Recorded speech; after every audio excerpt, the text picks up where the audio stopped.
We have a quorum.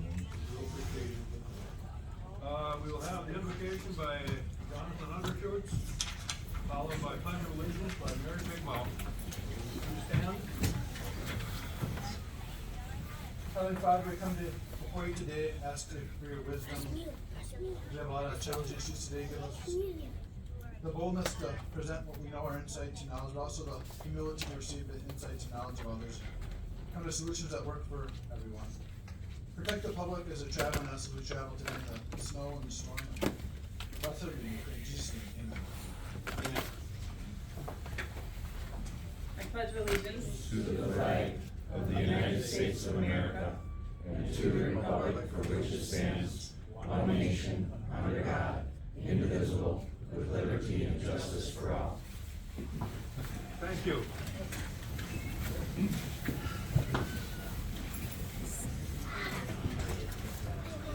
For approval of minutes. Can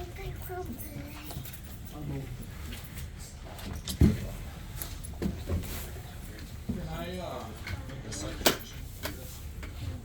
Second.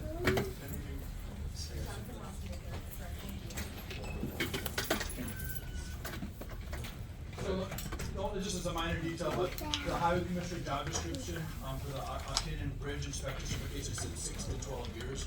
I think we wanted 6 to 12 months.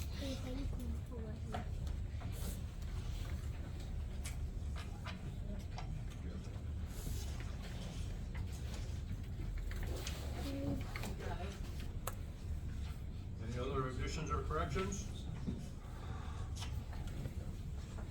Not, motion to approve? No vote, sorry about that.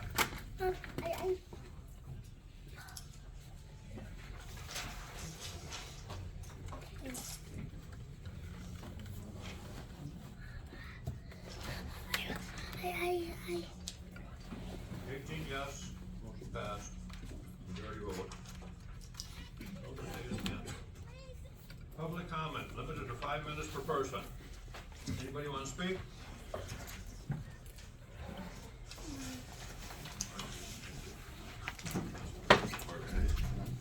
Good morning, Al Christensen. You should all have a copy of housing letters of support that I promised you at the last meeting. I also emailed those out, so if anybody prefers digital, they should be in your inbox. Good morning. Thank you for the opportunity to address you in public comment today. I am here to request that the county board authorize the release of an updated request for proposals for the soon-to-be vacant hospital building owned by the citizens of Rusk County. The previous request for proposals was released nearly a year ago, but limited the scope of proposals to nursing home and elderly housing uses, and to my knowledge was only posted on the county website. It was also posted at a time of transition for the county with the administrative coordinator position. I propose to release a new, more open-ended request to run for 30 days, with proposals being due on or before May 1st to coincide with termination of Marshfield Medical Center's lease. Proposals could be reviewed by the county while the building asbestos survey is being completed. Since I drafted the original RFP, I would offer my time to update the RFP, which could then be reviewed by corporate counsel and the administrative coordinator. RFP would also contain standard language that the county reserves all rights to accept or reject proposals. The RFP would be posted at no charge on the county website, League of Municipalities website, as well as builders membership sites like the Builders Exchange of Wisconsin. In addition, the RFP could be posted in area publications. I will go out and seek funding for paid postings through the Development Corporation. If I'm unable to leverage that support, I will pay them out of my own pocket if necessary to ensure there is no cost to the county, because I feel strongly enough about the importance and potential impact of this project for Rusk County. I heard it mentioned at the February property meeting that there was a developer asking for a large sum of money to renovate the building. I'm aware of the cost of around $21 million for penthouse style housing. I'm also aware of a $4 million estimate to renovate the building as a nursing home and senior living. The real cost is likely somewhere in between. I am aware of an interested developer, but seeing as they are still working on their numbers, I'm certain that they made no ask of any local governments yet for monetary support. An RFP can be run and completed within the time frame remaining in Marshfield Medical Center's lease. Proposals can be weighed by the county and the time it will take to conduct your required asbestos survey and receive the results. Add to that the time to bid out asbestos remediation services that will have to take place prior to demo, and you have additional time to finalize negotiations with a developer should you find a proposal that interests you. You won't be adding delays by entertaining an RFP. You won't be paying out millions to a developer. You might be able to save $1 million in county taxpayer money on a demolition, maybe more. Is saving $1 million worth taking a look? My other ask of the county is that you consider calling a special session of the board to hear a presentation from Wisconsin developer Impact 7 and Northwood Technical College on their vision for the hospital property as a combination of workforce housing and a satellite location for Northwood Tech that will help serve the training needs of our industries and healthcare facilities here in Rusk County. I propose a special meeting similar to the one that was held February 13th to tour the jail, a chance to have only one subject on the agenda, to listen to an innovative proposal that could be a catalyst for growth across Rusk County, and a chance for the Board of Supervisors to ask questions. No need for an instant decision.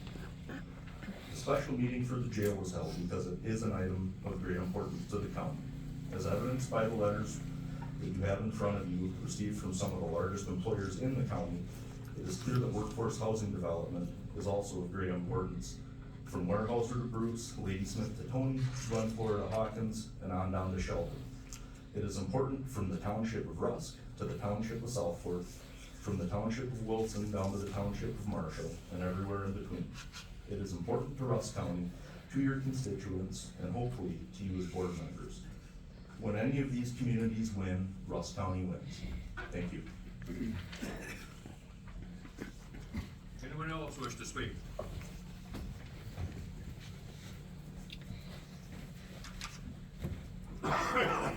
Aaron Officer Bruce.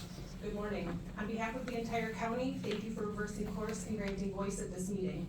Without full transparency, we are doomed financially and risk losing more employees and alienating the public even more. Full transparency means you allow teleconferencing and put recordings online to be viewed at a time that works with our schedules. This county needs teleconferencing more than ever because you all need to be held to a higher standard than you're holding yourselves to. You need to be held accountable. And you need to place recordings online in good faith, that your transparency is not just for those who can see it in the present moment, but that you stand by it into the future. On Sunday evening, I requested records for all emails of the Personnel Committee, an elected official, and a few employees for a specific period of time, which was received on Monday by the clerk. Also on Monday, the chair of this board and the clerk left off public comment. More than anything, I think people are concerned with what I have to say. At every personnel meeting that I've attended that teleconferencing has been on the agenda, people were spreading disinformation and failing to move anywhere on the issue. It has failed to create a policy for employees to follow when on their paid work time. Teleconferencing has been on every agenda since they ended it, but nothing comes of the discussions. Is that so they can use the excuse of not having a policy as leverage to not support teleconferencing? Here are some comments that are often made at these meetings. IT needs to run these meetings. But this will have a significant financial impact. The system is different now than it was at the beginning of COVID. We can't have people stay on during closed sessions, including board members, who will be on the meeting virtually. Not every committee has done virtual meetings in the past. How does the county get around the issues of knowing when an employee is online? And the most egregious and scary sounding, Andy Phillips said not to go down that road. All of these statements are untrue or have easy solutions to fix. I have prior knowledge of some of these things, but I requested information on every one of them. Your clerk, administrative coordinator, and attorney are really good at saying that the records don't exist. I contacted Andy Phillips directly. I also did a records request for any documentations that would show that he did in fact say that to this board. I never expected him to reply to me directly, but I have reason to believe that he has made contact with Rusk County or someone who works on its behalf, and he stated that he did not make that statement, which is why I'm asking for all the emails for personnel members and the others. It's serious business to misrepresent Andy Phillips and use it as a reason to withhold virtual access from the public. I believe it's very likely that Andy Phillips said to have a policy lined up to protect the county. I do not believe he flat out told this county to not go down that road. Rusk County was already down the road of teleconferencing for 1 to 2 years when that was allegedly stated. I also provided you all a spreadsheet showing 65 counties use teleconferencing and at least 38 post recordings. At the November 3rd Personnel Committee meeting, the IT director mentioned putting people in meeting rooms during closed sessions or to start the meeting before even joining. The county already has a YouTube account. The host, which is Rusk County, can kick unruly participants off or keep them muted for the entire time. The director also stated Blue Jeans was the platform that has been used in the entirety of teleconferencing. When discussing the investigation into which employees were possibly on during work hours, the IT director stated that Ashley's computer could be seen because it was running the meeting, which she agreed it was. The administrative coordinator is trusted with far more sensitive information than running a teleconferencing platform. For nearly 2 years, Andy Eldorado ran most of the meetings. IT is not needed to run it, and it should not be needed now. The system itself, the platform, and the ways to connect are the same now as the start of COVID. And when a guy states at every meeting that he's 95% computer illiterate, he probably shouldn't be the one claiming that you could only call in when COVID started, but now you can join online, so IT is needed to run the meeting. Your agendas prove the platform has always been Blue Jeans. You can always join by the phone or the internet. Why is IT needed now? To make it seem unfeasible and too expensive? I pulled the agendas for every committee listed on the website. Only these committees didn't have a Blue Jeans link. Trails End, Land and Water, Interviewing, and Local Emergency Planning. 18 meeting groups have met on Blue Jeans. There are ways to get around knowing who's on the meeting.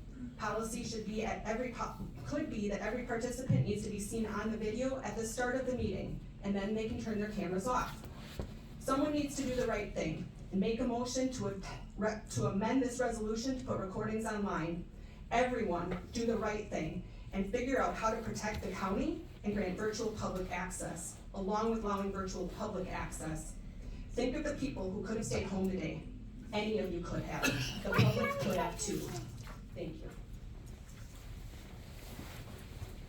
Anyone else? Speak for public comment. If not, public comment is closed. Now we have presentation, highway annual report. Presented by interim highway commissioner Tim Meyer and assistant finance director Guy Phillips.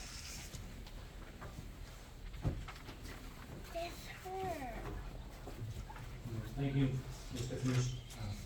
Chairman. Good morning to you all. As interim highway commissioner, I've been tasked to give the annual report of our department, so if you'll bear with me this morning. First, I'll give a quick overview of our department.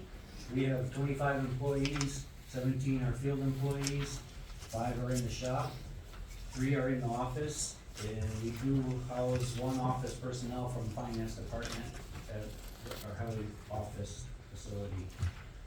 We run out of our main shop and buildings on Highway 27. That's where all of our salt, sand, winter sand is stored. Not all, we do keep a pile in Warehouser. Because we do have 2 outlying sheds, 1 in Bruce, 1 in Warehouser, basically just pole barn sheds for equipment storage. We operate 6 gravel pits, 5 of which are active. 1 basically we just keep open for disposal of debris. And we have a blacktop plant north on Highway 27. We provide maintenance of approximately 125 miles to the state through contract with the state. Wisconsin, I believe, still is currently the only state in the nation operating under such a way. Most states have their own DOT departments. That's roughly $750,000 a year, that contract, and then we do work through other contracts, whether like performance-based maintenance, chip sealing projects, culverts, other types of contracts through the state. And then on the county system, we maintain about 255 miles. The maintenance consists of construction, culverts, road construction, mowing, ditching, pavement marking, signage, crack sealing, and of course, winter maintenance. We also provide support and services, sell materials to townships, villages, and the city. And we also do truck repairs and such, other equipment repairs for other municipalities too. So that's basically our department. I believe everyone has the actual annual report, so I'm just I'll summarize this. I apologize, I don't have a fancy PowerPoint presentation, so I guess I just have to bear with me here. The first few pages are all of our assets, the related costs, and the depreciation. The first section is all the trucks. I will say, it is an aging fleet. The average plow truck age is 14 years old. The average truck of all these trucks is 17 years old. Total cost of all the trucks is $3 million, and when we get to the end, you'll see that's about 1/3 of the total value of all of our assets. Most of the things you'll notice are depreciated out on the trucks, because like I said, it's a direct result of the age. Then we have other categories to follow. The next ones are our tractors, skid steers, and loaders. Total cost of those, $1.2 million. Graders are our next category. We have 3 graders. Then the next category is all of our maintenance, construction, and equipment, our mowers, our trailers, our excavators. That's a cost of $1.4 million to the county. The next category is the bituminous, the asphalt related equipment, and the blacktop plant is in this category. And then we have all the snow removal equipment, all the attachments for the trucks, the plows, the wings, the underbodies, and those, just like the trucks, are old. So in summary, of all of our equipment, assets, total cost, 9.166 million. 4.097 million is the value after depreciation on the books.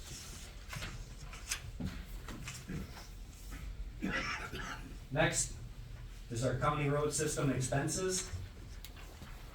For everything we do on the county system, these are the activities and categories where they get charged to.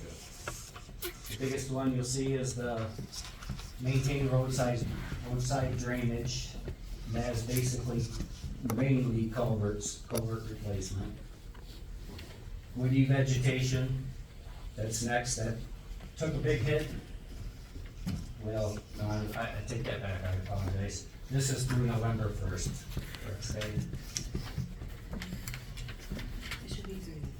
End of the year. Okay, so woody vegetation did take a hit on these figures as a result of the storm in December.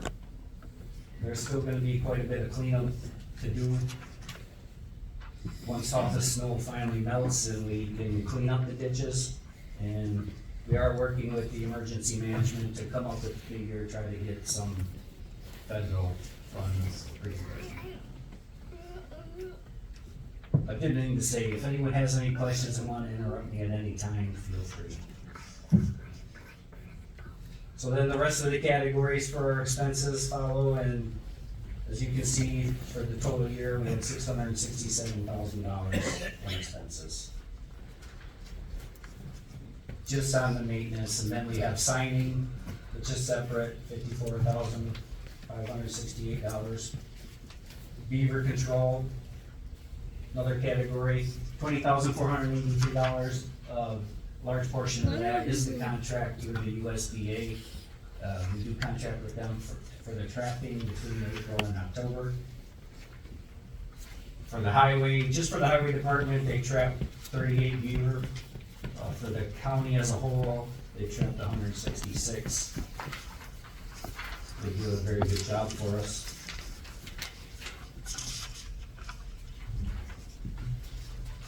A couple of damage claims, we did bill landowners for these claims.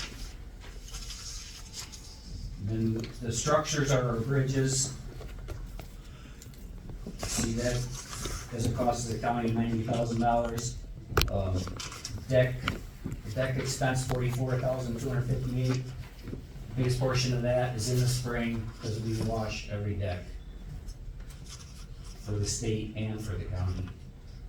And then we have our winter maintenance, which this year is gonna be one of our bigger years. But you can see here, last year, 1.229 million. That's all the plowing, the purchasing of the salt, the mixing of the sand, purchasing of the sand, everything associated with winter. Tim, are you still purchasing wash sand? We do. Well, Haas now, but we purchase 50%.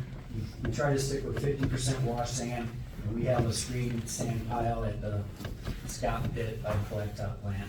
So we mix 50-50. We tried one year to use strictly screen sand, but there seemed to be too much clay in it, and it clumped up in the spreaders and was difficult to spread. So we stick with 50-50. Before we had our screen sand pile, it was strictly 100% wash sand. As you can imagine, there is quite a cost difference between just screen sand or having it washed. Any trouble with the, what do you use, 12mm screens? Oh. No, that'd be more like a ½ inch. I think they're a number 4, it's 3/16 and minus for the sand. 12mm we use for asphalt surface mix. And then we have some construction projects, first one, County D. that one is still not complete. We did run into issues in Delaware County. The County F, an overlay, that was approximately 10 miles. That was 1.028 million. And then the rut paving was County M. We paved 4 ruts on County M for about 7 miles, because County M was submitted for the bipartisan infrastructure law, and it was accepted. So that has a target date of construction in 2026, and the total cost for that 7.2 miles on County M, rebuilding it was $5.65 million, and federal funds are coming in at 80%. So it's about 1.14 million is what it's gonna cost the county. Like I said, that's scheduled for 2026. Then we had some bridge seal coating for $215,000. How long does that polymer work? That's one of your things here. How long does it last? We just really, I mean, Yeah, I we know. started doing it, I don't know, I'm not sure, I wanna say at least 10 to 15 years. For all the ones that we've done have, held up very good, but they did have some issues on the one here by the courthouse over the Flambeau River that they repaired last year. But other than that, they've held up so far. And then the final category is the bridge construction. And most of this is determined by the state. No, I don't have an exact figure, but all of our bridges in the county are fairly new, or newer, not too many old bridges. We are doing one bridge this year for replacement, and it's on County B, south of County P, between P and Lower End Road.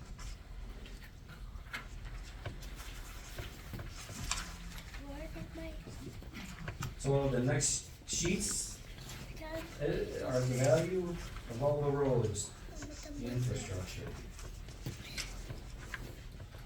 No, I'm sorry, these are the bridges. First one is the bridges.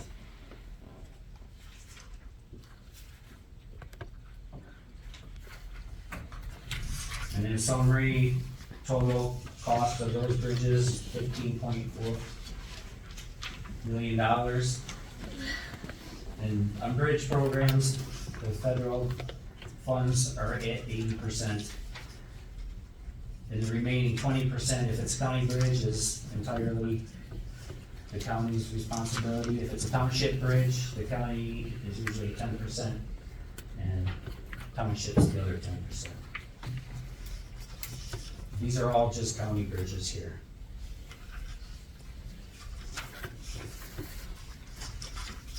Then the next infrastructure is the roads.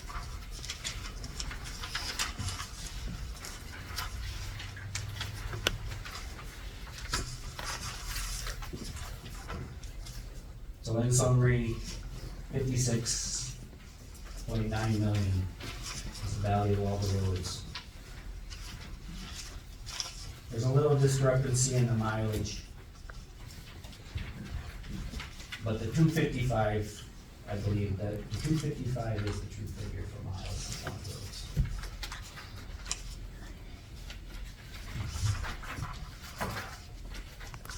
And that is what is on the road summary payment ratings page, 255.6. These are ratings. The commissioner goes out every year, rates all the roads, 1 through 10. So as you can see, the average rating of all the county roads comes in at 6.42. The next chart should have 2 new roads, County Q, County Z. So they'll have to get split up, broken out here. And you can see the past historical data for the past 7 years.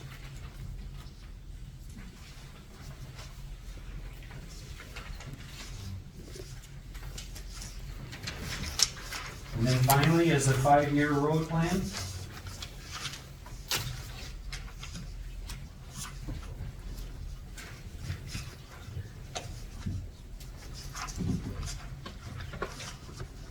The county M for this year is the design cost.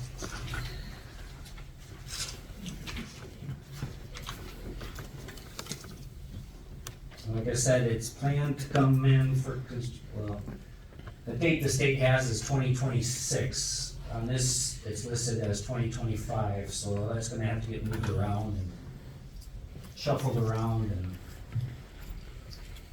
new commissioner may have other ideas on the roads even, so. This is what we have right now, subject to change. If anyone would like me to go into which segments these are specifically, I can. I'd like to just add one comment. If you notice, our historical pavement ratings are roughly the same. They don't fluctuate too much, but that is based on us doing the amount of road construction we've done every year. So if we continue with that, it'll probably stay about that average. If we, do less, that average is probably gonna come down. If we do more, it would get better.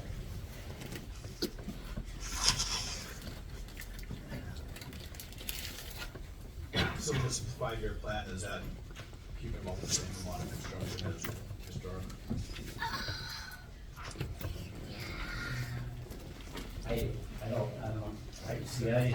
haven't been subject to the financials, so. I think so. A couple of years look like they're a little bit more. I think we've typically every year tried to stick around like the 1.25 million for in construction. So you can see some of these are a little higher than that. Of course, We did bond money a few years back. Yeah. For a lot of construction. yeah. So in the last few years, I think our budget we've kind of tried to stick around the 1.25 million. So that might be like changing some, the thickness of the pavement, or doing like an overlay instead of a complete pulverizing pave, things like that. But usually the commissioner will work those out during budget time. This is just what was already put together, so that's what we're presenting. Tim, does the county have any gravel roads? No gravel.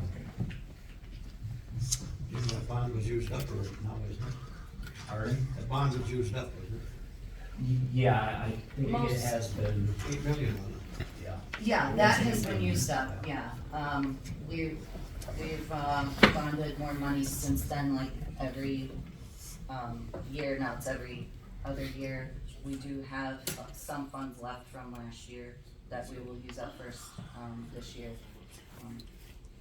But typically our road construction is financed by borrowed money.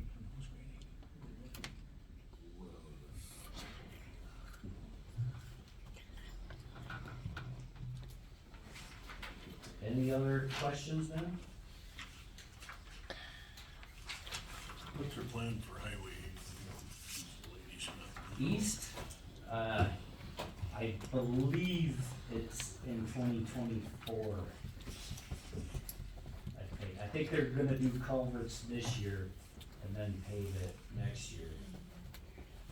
This year, a part of Highway 8 West is getting overlaid.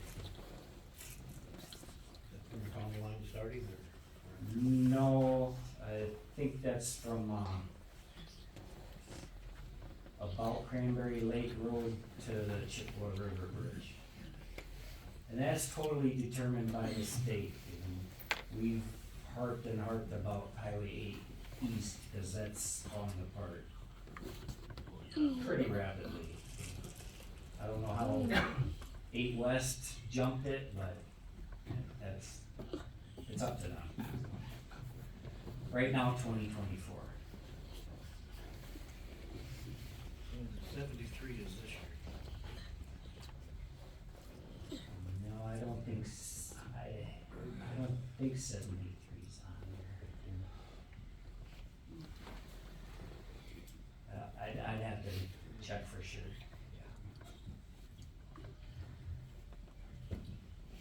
yeah. Okay, any other questions? Just a comment, we must build good bridges, because we were talking about the bridge going on B by Walrath Road. I remember that bridge has been in there for 57 years. The reason I remember is I just got my driver's license and that bridge was going in, and we went up to visit some relatives from Ladysmith, and my dad goes, oh, let's go back and go across the new bridge. Except it was mud. We buried a 65 Bel Air, basically down to the frame. My dad, I think, thought maybe I shouldn't be driving anymore. So it's 57 years old, so that's a good life for a bridge. I mean, the bridges they build today, I think are 70, you know, they plan on them for 75 plus years. Any other questions at all?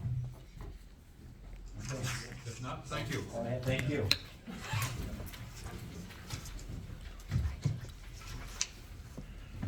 Now we got resolutions, appointing Rusk County Health and Human Services Director, we will need motion, second.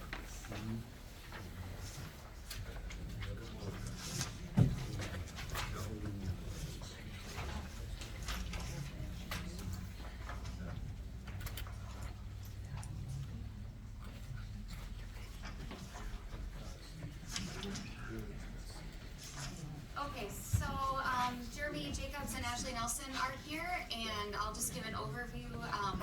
Jeremy had given his resignation in December and decided to take a different position. And I'll let him explain why, but he is now back with us as our HHS director after Ashley resigned from the position after taking over for Jeremy. This has gone through HHS Board and Personnel Committee and is now coming to the full county board to appoint Jeremy Jacobs back as the HHS director. So I'll hand it over to him now.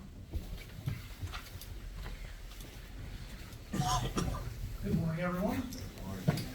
So, anybody that knows me takes an opportunity given to talk.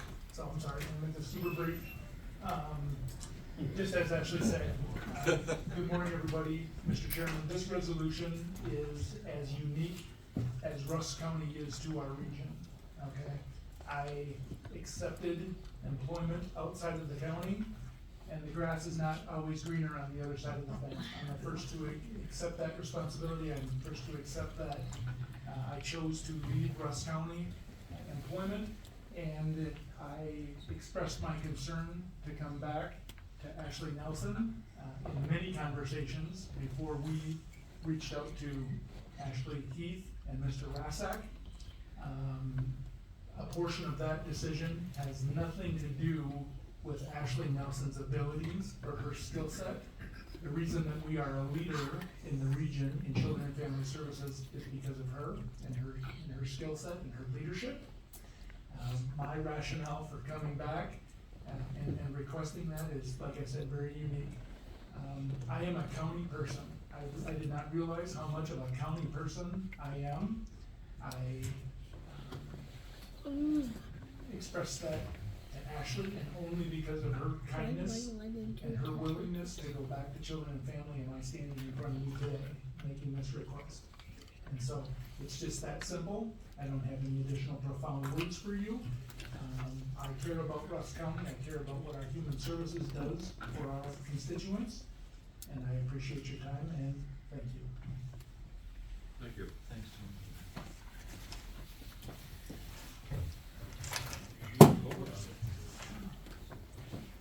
Ashley, would you like to speak?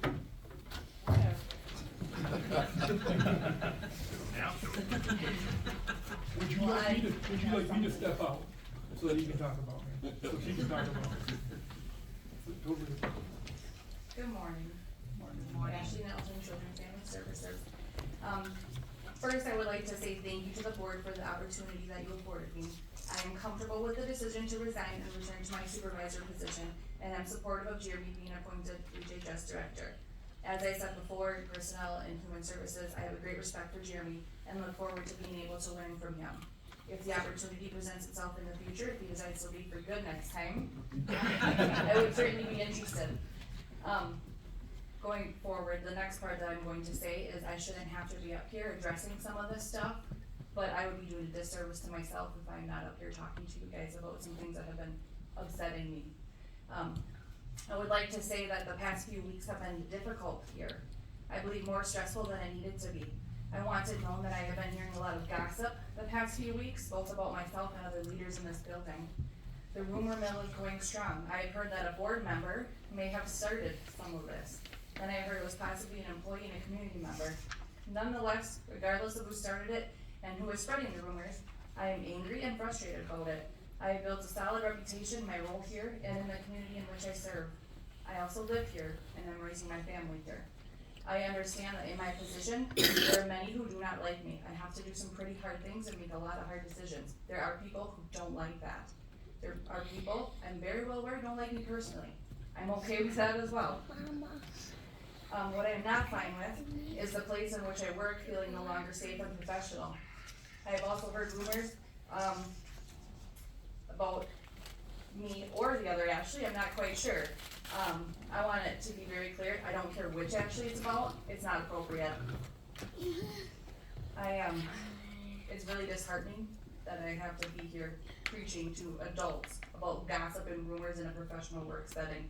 Shouldn't be happening, not about anybody, quite frankly. It is embarrassing if this did start with a board member or an employee here. We should be treating each other with respect instead of for gossip about 5 people in leadership roles. This is unacceptable. I have heard that Jeremy pressured me into resigning. It's not true. I have heard that there was something sexual involved with my resignation, either consensual or some form of misconduct. I'm unclear, also untrue. I shouldn't have to worry in a professional setting if my staff or other employees are talking about me being a victim or having an affair. Vague, I know, but that is what rumors are. Unclear, hurtful, hateful, and I'm really uncertain as to what the motives were here with whoever started this. My husband also works in this building, as does Jeremy's wife. Is it fair that our spouses have to come here and deal with this nonsense? Absolutely not.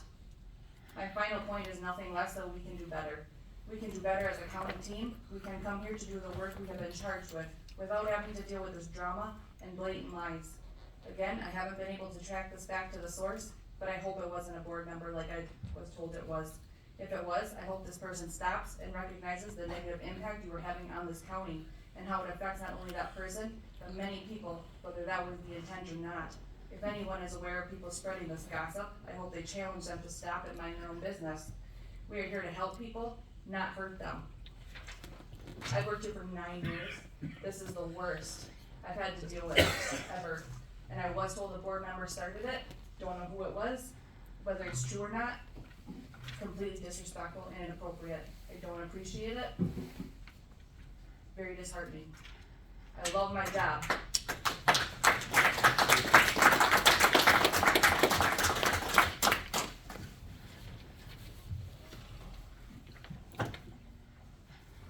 Yeah, you can go to, appointing Mr. Jacobs back to the position. Vote now.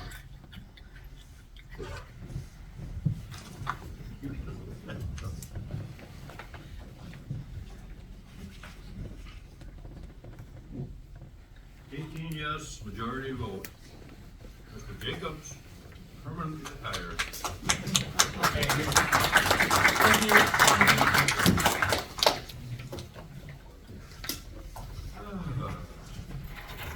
Weekly hours for economic development and tourism specialist position.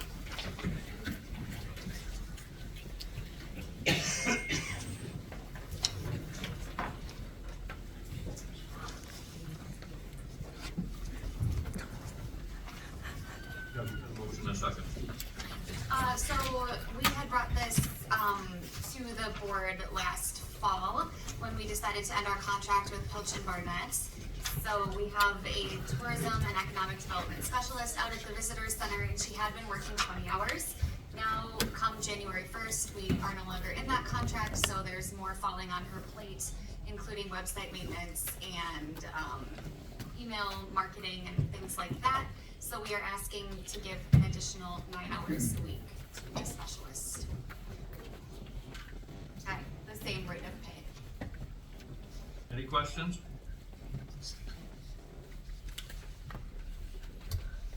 Mr. DeSalle. Is that 9 hours enough? Because of what Coach and Burnett was doing, looking at somebody else. I believe so, yes. Mr. Wedwick?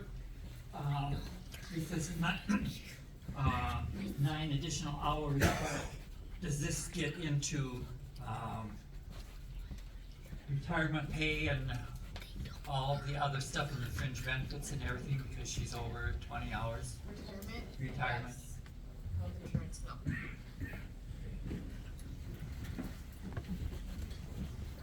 Any other questions?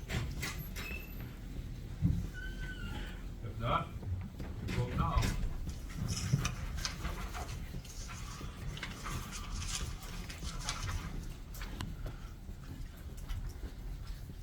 Yes, passed by majority vote.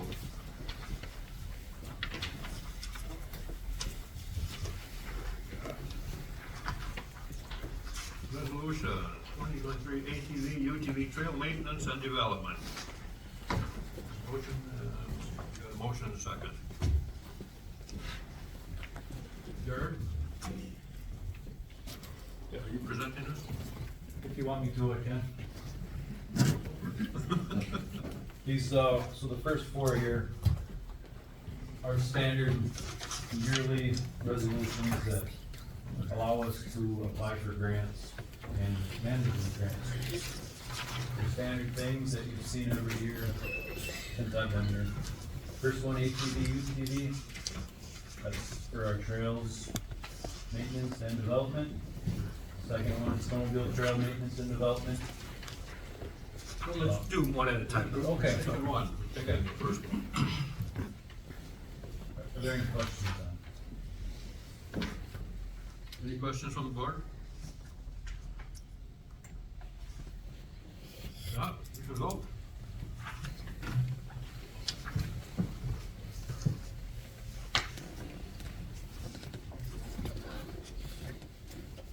Yes, passed by majority vote. Now the 2023 snowmobile trail maintenance and development. Similar to the ATV one, this allows us to apply for maintenance grants as well as development grants. Any questions? There gonna be any more money allocated for storm damage? Trees laying over, things like that? So there is a grant application deadline March 1st for snowmobile, storm damage cleanup.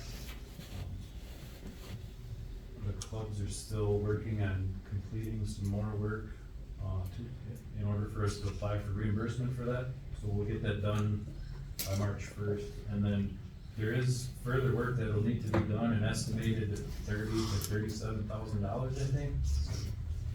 I don't know how that's gonna get paid for, possibly snowmobile supplemental funding, which is a complicated thing, but it's additional funding that comes to the snowmobiles after they spend the regular maintenance, and there's extra money in the fund.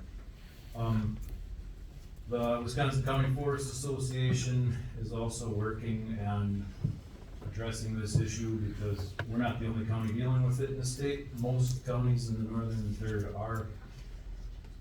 The WCFA plans on having meetings, and they wanna pressure, sounds like they wanna pressure the snowmobile council to release more money to put towards the storm damage, so probably more to come on that, hopefully more to come on that. Thank you. Any other questions? I will say that our trails are 100% open, mileage wise, thanks to the hard work from the club. The remaining work is just to clean them up to a standard of where they should be, rather than just a minimum to get them open. Thank you. Yeah. Won't let us know either. Right. Any other questions? Not, you can vote now.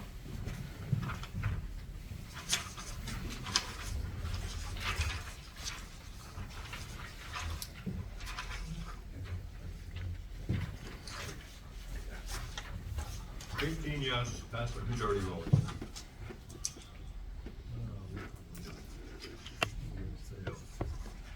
Number 6, right?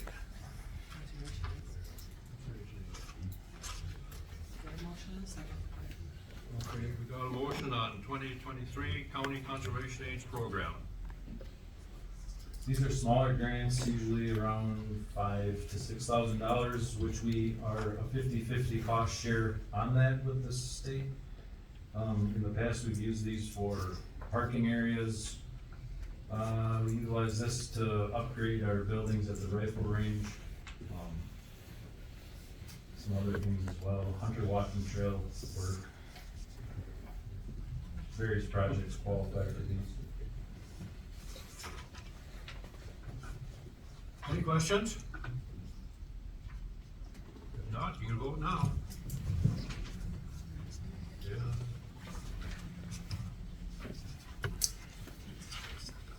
Eighteen yes, passed by majority vote.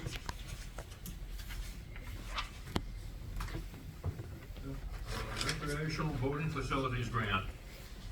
RBF. Real quick, we got a motion and a second. Now you can go. RBF grants are used for, just as they sound, we have 24 boat landings that we maintain countywide.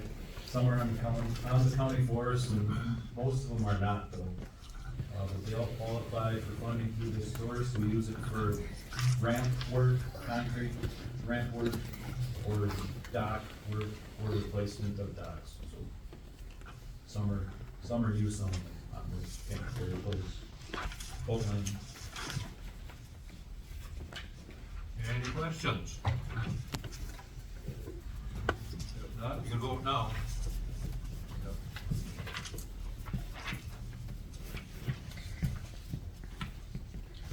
Eighteen yes, passed by majority vote.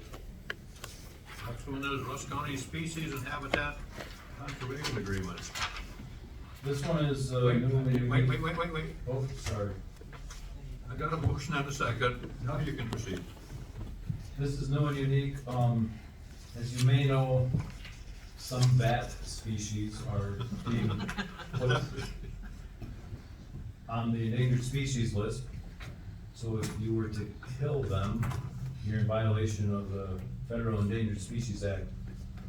This will allow us to sign on to a statewide incidental take permit to allow us to do our typical activities without a problem. This will cover timber sale projects, prescribed fire projects, road and trail maintenance and construction projects. So basically everything we do will be covered. It will not cover county-owned lands that are not in the county forest law. We do have some acreage like that between Trails End, community forest north of Bruce, and I think Highway probably has some gravel pit properties as well. But for the forestry department, this will keep us in the clear and allow us to keep doing what we do.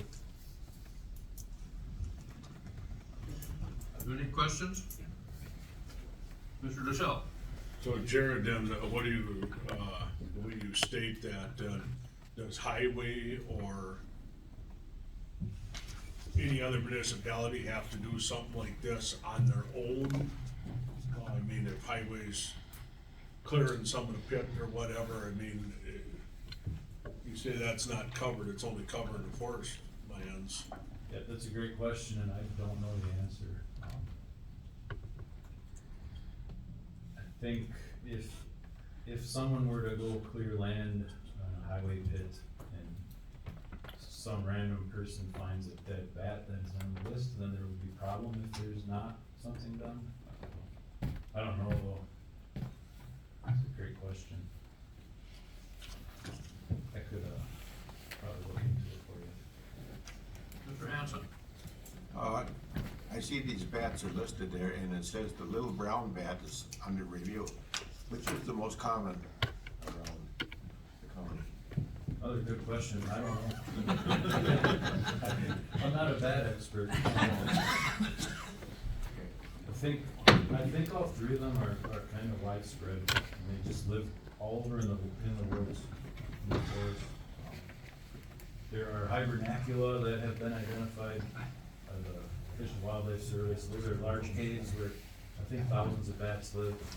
However, they roost daily or nightly or whenever they sleep. I suppose it's in the day. On any tree, mostly large trees with dead trees where the bark is coming off. So they're kind of widespread, and that's why an incidental take permit is going to be very beneficial for things we do. Any other questions? If not, you can vote now.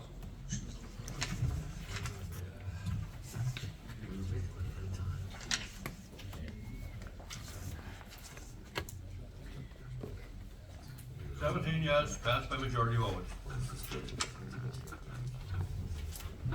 Now, authorizing request for qualifications for architectural engineering services and request for proposals for construction manager for courthouse renovations and new county jail. Got a motion and a second.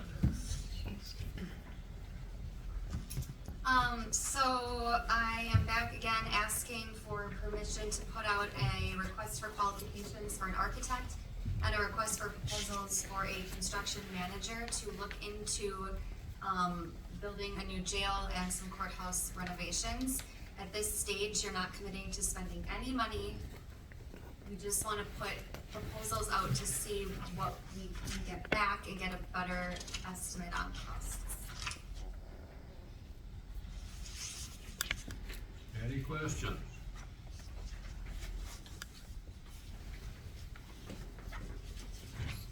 Questions, Mr. Kudo? Thank you, Mr. Chairman. Actually, will these proposals and that, I mean, are they gonna look at not just what was initially proposed, but possibly other? I mean, they're gonna look at this whole area here to see, this building rather, to see, what would be the best for us to pursue, correct? Yes, so in the resolution, we took out, reference to Wold's option F. We don't wanna hold ourselves to that one option. Of course, if we do move forward with this, I'm sure architects and construction managers will request Wold's study, but no, we're not held to that. Thank you. Mr. Undershoots? Thank you, Mr. Chairman. So if we put this out, we're not tied into accepting any of these offers, right? And it's free to put out a RFP. Mr. Schneider? How long are you gonna give them? I will tell you. I plan, if it's approved, I plan to start sending it out tomorrow, with a question deadline of March 15th and a submittal deadline of April 5th.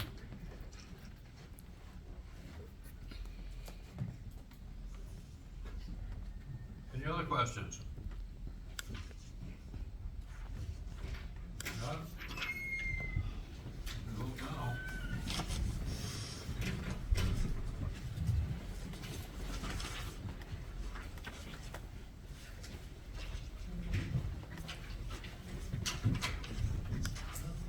Bob, do you want to vote on this, or do you want to?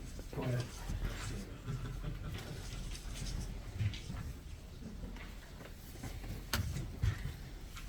Passed by majority vote, 16 yes.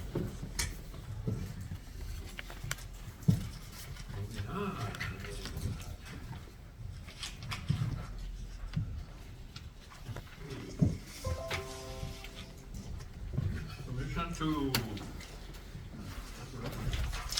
Permission to teleconference into county board meetings for both county board members and members of the public.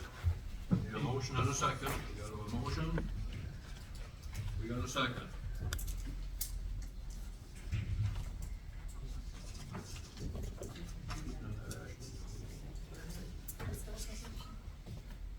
Bill? Thank you, Mr. Chairman.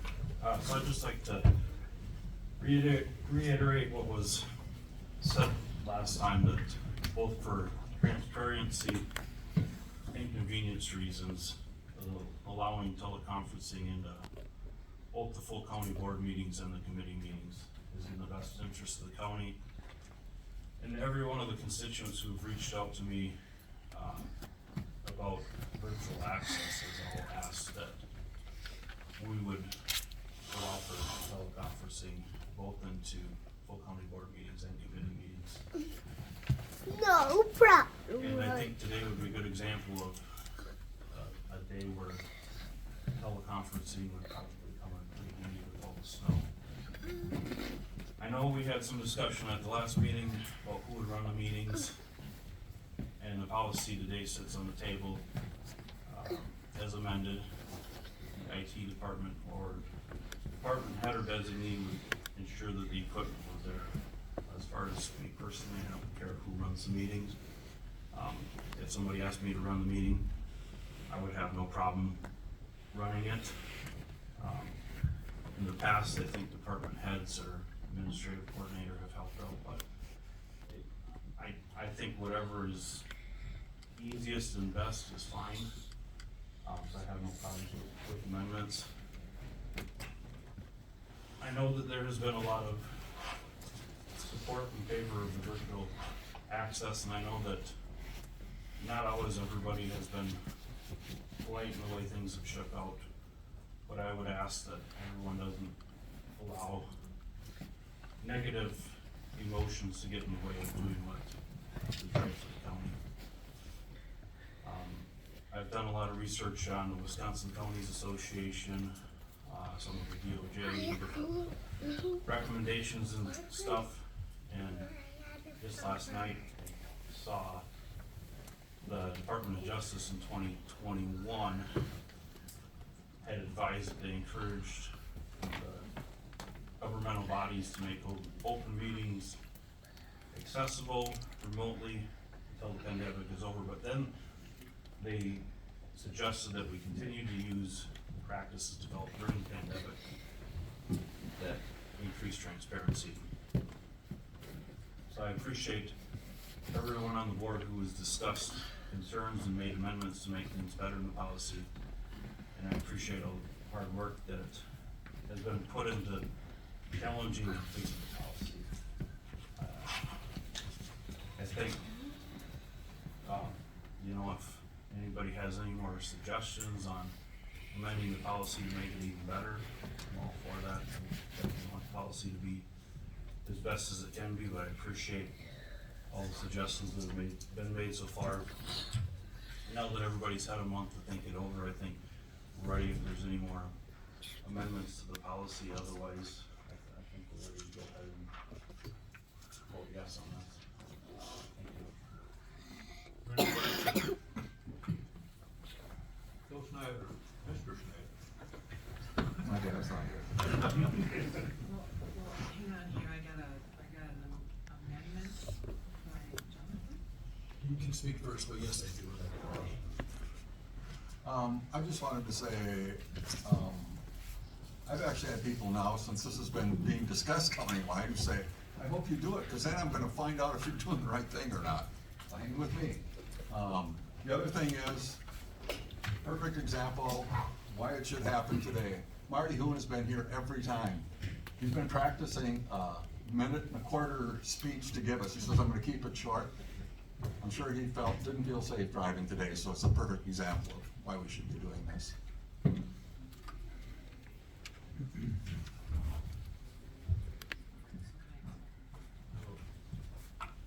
got a resolution amendment or what? Yeah, can I ignore it right now and then come back Yeah, next?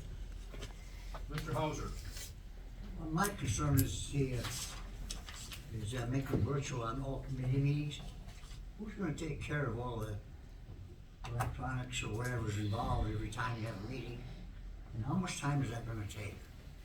And we have a lot of committee meetings going on, and sometimes we have 2 committee meetings at the same time. Now, how are you gonna handle that?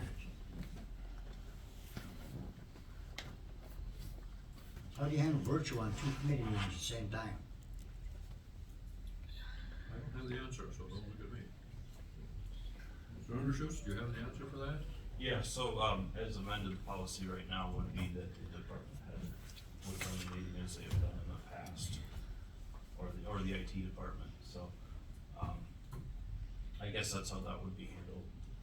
And you could designate somebody, I mean, anybody with any, I won't take much technological expertise to run the meeting. Mr. Kudo? Thank you, Mr. Chairman. Don't get me wrong, I'm for the transparency, but I'm not sure that including the committee meetings is the proper way to go. Financially speaking, it's gonna cost the county additional funding. I don't know, we've already hired another IT person. You know, how many people are gonna have to hire to implement this? And then also, as far as our county board meetings, totally for it. And I think, you know, definitely the IT individual, whoever it might be, should be, you know, in charge of recording and making sure that it is available either live or via recording, for the general public if they cannot attend in person. As far as the committee meetings go, we might look at that again down the road, but I think for the time being, I think we should concentrate on our monthly county board meeting to begin with. I think it's a good start. We are opening up with transparency again. And, given, you know, all the other expenses that we're facing right now, that are coming up, you know, I think this is the right thing to do. Start with the county board. Mr. Raven? Yes, Mr. Chairman. Over the years, the last couple of years, I've used Zoom and Blue Jeans quite a number of times, and you know, any one of the board members could be away for any length of time, just even if they're homebound with a hip replacement or something like that, they still like to keep involved in what the committees are doing and what the board is doing. And a lot of times, even when you're at home, you think of some things that are real pertinent to the subject that they're talking about, so you have your ability to relay that to, you know, through the screen. And I tell you, it's really worked good for me when I've used that electronics when I've been gone. And I think, like we said, we should be transparent to the public. And you know, I think Phil brought up a good thing today that, like Marty had been here all the time now today, the weather restricted him from coming. You know what? He's been a concerned person, I know, in emergency government for the last 25 or 30 years.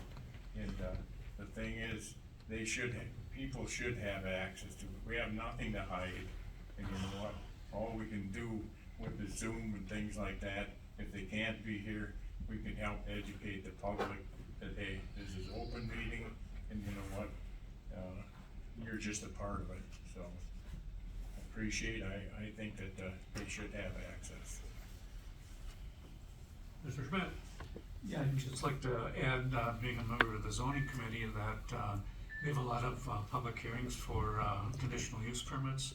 And a lot of those people don't live in Rusk County, but there's, you know, they have a vacation home or something. And, you know, the last time we had a public hearing, there was nobody there because the conditional use requesters were far enough away that they couldn't attend. So I think this would give not only the people that are, you know, requesting conditional uses, but neighbors a very easy way to attend a meeting. Mr. Dussel?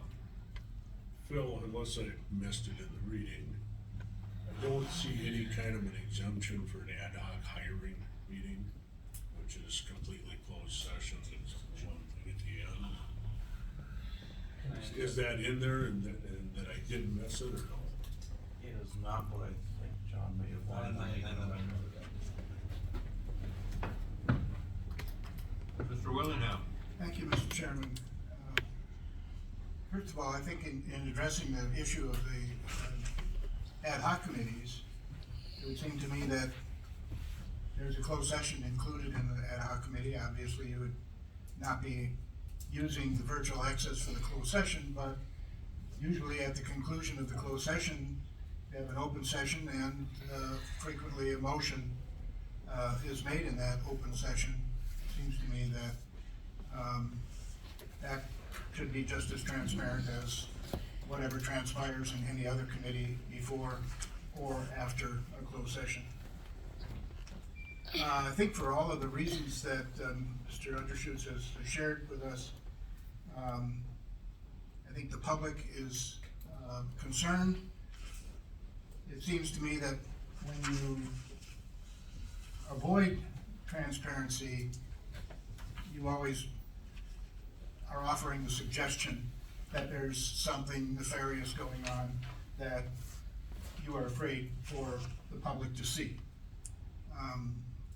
That's not the purpose. The purpose is obviously to build confidence and trust on the part of the public for the business that the board does. You will notice, for example, we had a list of resolutions that were discussed and proposed this morning for the board. There was very little, if any, comment or questions on those resolutions, primarily because much of the work that goes into those resolutions is done at the committee level. So by the time it gets to the board, board members usually, unless it's a highly sensitive or controversial issue, the board members are pretty comfortable with recommendations as the resolutions are written and presented. So the virtual access at the committee meetings is every bit as important as virtual access at the board meetings. That way the public has an opportunity to see how county government really works.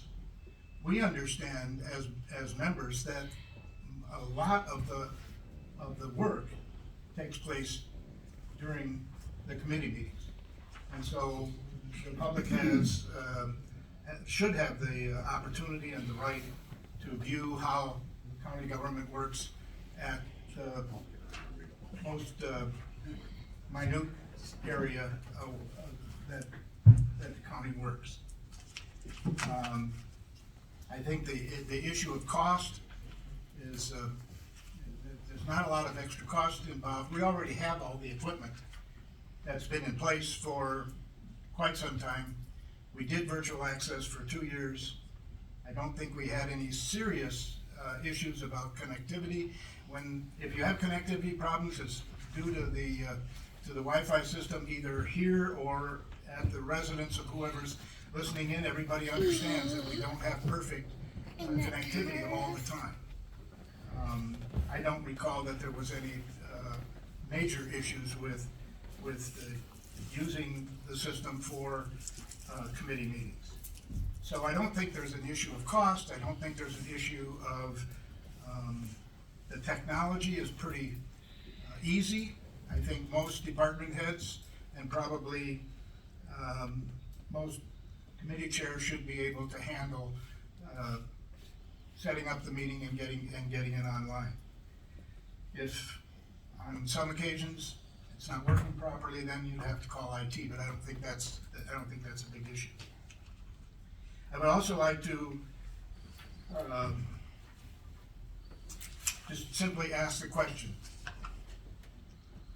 has it been clarified that Wisconsin Counties Association, Wisconsin Counties Association General Counsel Andy Phillips does not have any liability issues with our using virtual access? Is that so?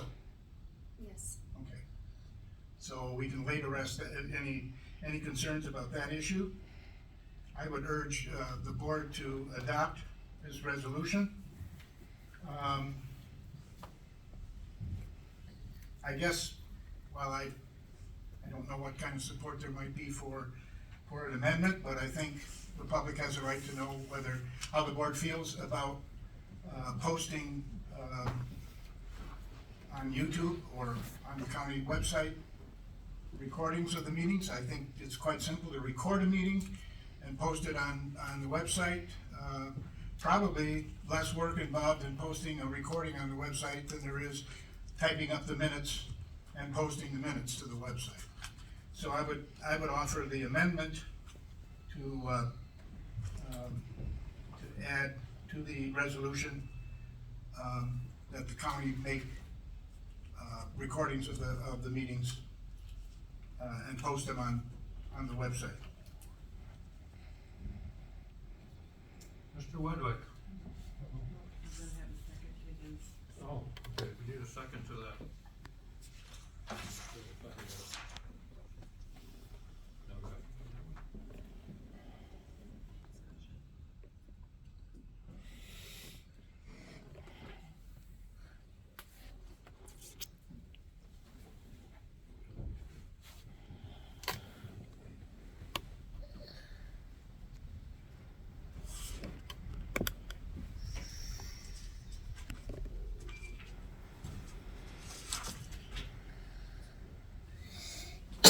So just for clarification, that it's going to be a motion by Willingham, second by Schneider, to add a Q after P, to add that all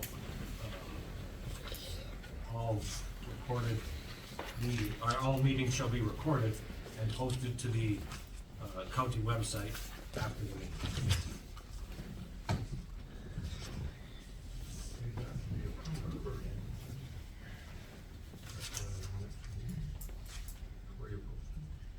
Doesn't need to be.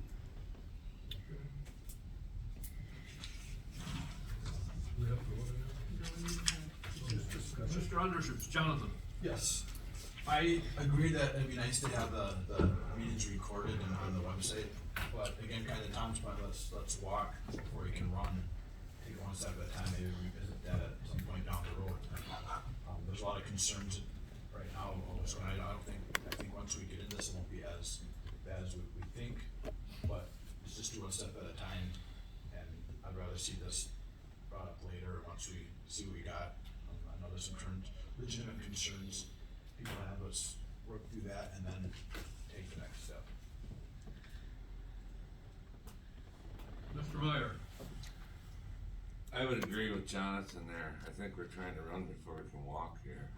I mean, I've never been against doing full county board. I just wanted it done right. But I think we have some rooms here that aren't even totally, correct me if I'm wrong, but to my knowledge, unless we meet here, I don't even know how the recording aspect of it works. But like that small conference room, when I was on committees before, when Mr. Willingham was chairman, we were using a telephone. Most of those meetings. A lot of that was being set up by department heads with a telephone through a conference call put out on Blue Jeans. Now, somebody can correct me if I'm wrong, but that's some of the meetings I remember being in. And there was quite a few when this previous board was intact that were not being put up. But it wasn't, I didn't put this in place back in the day. So I guess I'm curious why, if this is such an important thing now, why we didn't have all the committees back before wasn't being monitored and put on during COVID. If it's such a big deal and we had every committee going on here, supposedly, why there was one slipping through the cracks. But I'm in favor of doing it, in favor of doing it right. I'd like to see it just start with county board. I'm with Mr. Pudo on that, and then go from there and progress. Mr. Hauser? I've got several concerns. One So- of them is that Just, Tony, the concerns at this point should just be on the amendment, which is to add the recording. I understand. Okay. And as far as the recording is concerned, you have, is there gonna be closed captioning available? What about somebody that's, has a hearing impairment? What are you gonna do for that? And secondly, if these are recording put out, which I have no objection to, but, is that gonna satisfy the requirement for, open records requests? I don't understand the question. What's that? What do you mean by that? Well, if you have it recorded and put out on the web, whatever you call it, whatever we're gonna do, when I come to it, is that gonna satisfy the requirement for somebody wanting the open record request on Wait. minutes and so forth? No, I mean, if somebody wants the written minutes as a record, they can still request that and get that in addition. So basically, you're creating extra work for them, for the clerk, if they've got a question regarding what was transpired at the meeting, then they're gonna have a request to open records, which there's gonna be a lot of extra requests, I believe, for the county clerk.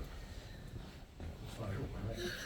Not that we're trying to hide anything, but we're actually increasing the workload. She's gonna have to record somebody's gonna have to record these meetings, and then put it out on the web. And then somebody's gonna have to be prepared to answer open records requests. So I do believe it will cause extra work and expense. I'm in favor of the county board today being put out. I have no problem with that. But I think once you start doing every committee meeting, you're gonna have some problems.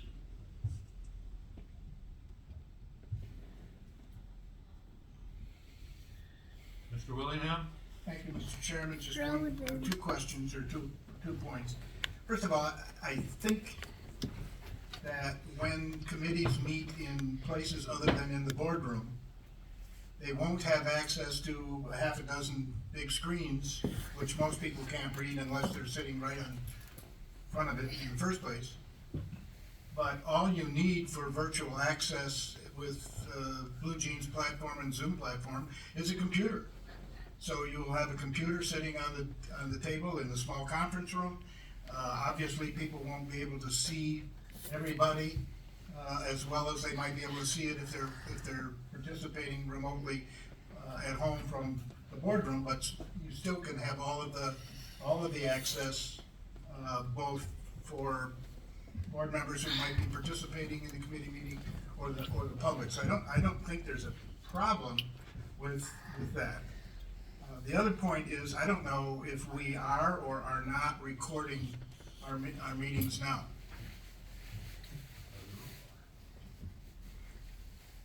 So I know that in some instances, committees were recording just for the purpose of making sure they had everything together for the minutes, but not for public access.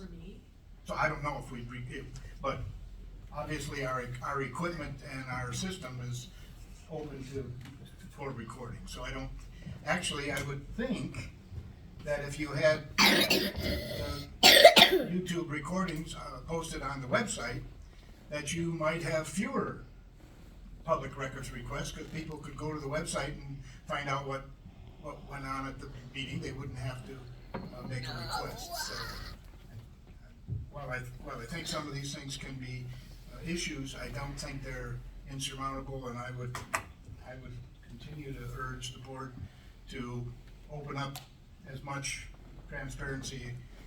Maybe we can't implement it all at once, but I think we need to be on record before the public saying that we, just as they are able to attend a meeting in person, obviously if there are people attending the meeting in person, it's not that much different for them to then attend the meeting virtually. So I urge you to support the amendment and the resolution. Lois? I think committee meetings are a time for discussion and to get out your ideas and not be worried that somebody's gonna take offense at something. And, you get somebody's idea into you with your opinions and you can change your mind. But then how much, if everybody knows everything everybody said that you don't stick with, should you be held accountable for that? That's my only concern with the committees being recorded. Mr. Undershoot, Bill? Mr. Chairman, as far as in Melissa's concerns about committee meetings having a lot of discussion, I think that's probably why the committee meetings are so important. I think Mr. Willingham had said the same thing, that we bring a resolution to the full board and they see me vote a certain way and they're like, why would you vote that way? But they haven't, the public hasn't had access to all the committees to listen to all the discussions that have went on to see why I came to that conclusion. If they're able to watch the discussion at the committee level, they'd have a better understanding of why we do what we do at the full board.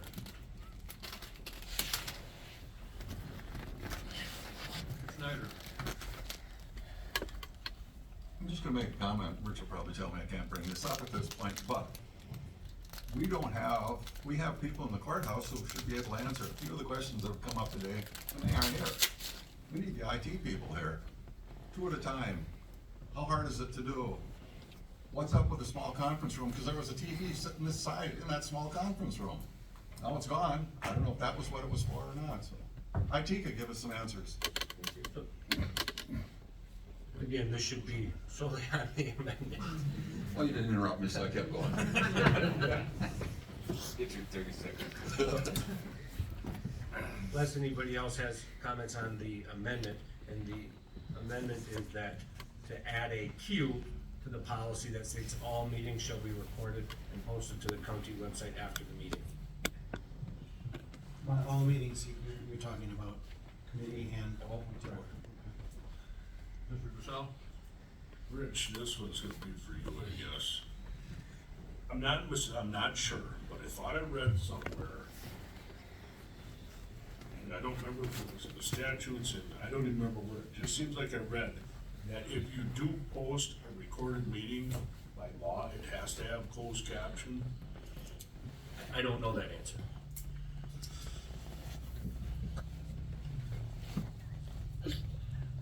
Just question whether it's American Disabilities Act. What is it? Mr. Willingham again. Thank you, Mr. Chairman. I would speak to the issue of closed captioning.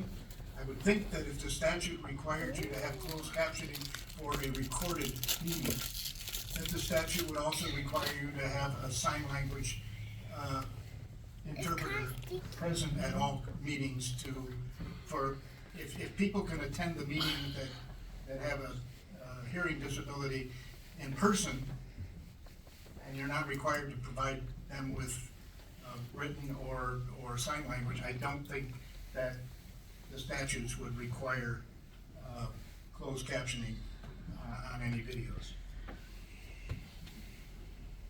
Any other questions?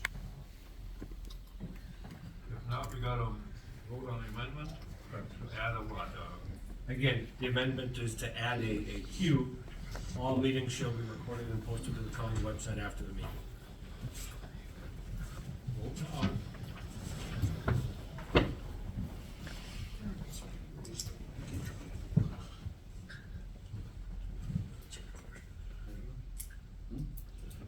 Seven yes, 11 no.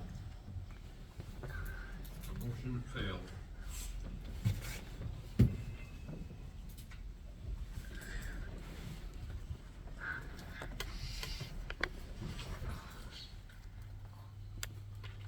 Now what do we got? What do we got? Back to the main motion, and I don't know, Jonathan, Mr. Schutz wanted to. Yeah, I can still. Just bring it up. I'd like to make an amendment that this gets, I don't know where it needs to be reworded, but that this is county board only. Need a second. Can I do my amendment first, because your amendment will reverse what mine is, I think it'll make more, is that right? Well, you already have a motion in it. And again, your motion and. Eliminate county meetings from this, county board only. So how is that gonna be worded, I guess, is again, Callum? section 3, subcolumn D. Mr. Wedwick. Going back, thank you, Mr. Chairman. Going back to the amendment right now, I don't want to put words in your mouth, but is, I was going to propose, and maybe this is what you're saying, that the county board meeting is the only one that is being live streamed, and not any of the committee meetings. And my question would be, and should this electronic meetings policy be tabled then? So it's just, the motion would be that, and I'm all in favor of having the board meeting, live streamed, public, everything. I'm all for that. But I think there's other problems. I don't think it's feasible for the committee meetings at this point. I think it can be looked into, which is a different topic, about getting minutes out on the website and everything like that. But is your amendment to just stream the county board meetings, and does that include tabling this electronic meeting policy? Okay, that's a good point. Well, whatever we need to do, I mean, I would, if the committee meetings need to be struck from this policy, Rich, I guess, needs to tell me how that needs to be done. But what I'm looking, my amendment is, we proceed with this from a county board only standpoint, live stream. However, we need to do that with this resolution. So if we're removing any so your motion is to remove any committees, boards, or commissions from the policy? Correct.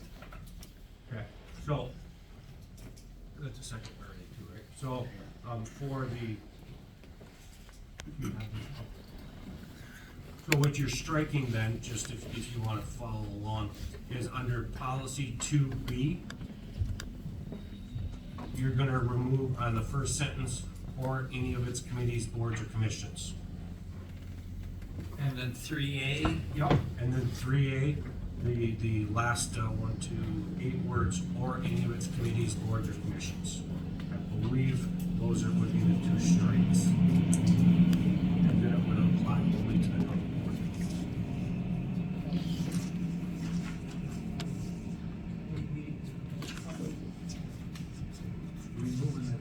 Underlined? Yeah, there's something there. That's why my suggestion was that we just simply table this whole electronic policy and just have just the electronic, just the county board meetings be streamlined. And that would eliminate any confusion with this.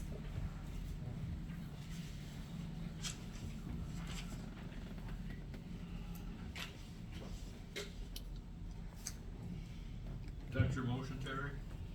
Well, it's just, Motion on the floor. Well, I made my motion. he's got the motion, I'm just asking for clarification. That would be his motion. Okay, that's what he wants to do. So you, I mean, it would be in order if you wanted to make a motion to approve the active committee. Well, okay, yeah, or to Or refer, postpone to next month, regardless. well, we keep kicking the can down the road, and I think we gotta take a vote on this one way or the other. And that's why I thought it'd be simpler just to say, okay, we're going to approve, live streaming of just the county board meetings.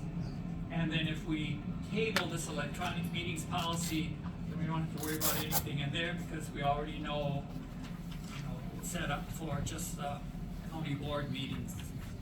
I thought it'd be simpler rather than all of these things, little by little, and all of this stuff. I think committee meetings and all of that, yeah, but I don't think that's feasible at this time. I think we gotta, like, and even Jonathan said, we gotta start walking before we can start running. We gotta start taking some steps. I don't think it's feasible to kick the can down the road again and bring this up again a month from now. I think we should vote one way or the other today, and I'm all for the county board meetings, but I'm not for doing all this with the committee.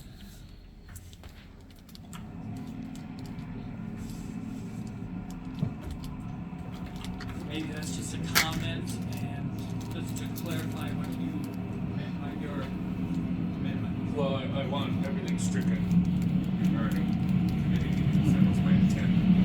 I thought if you made it, You're a little shorter way, but I think I've already got a second, so I don't know. So, yeah, we have to vote on his amendment, different amendment, is to amend the resolution, right?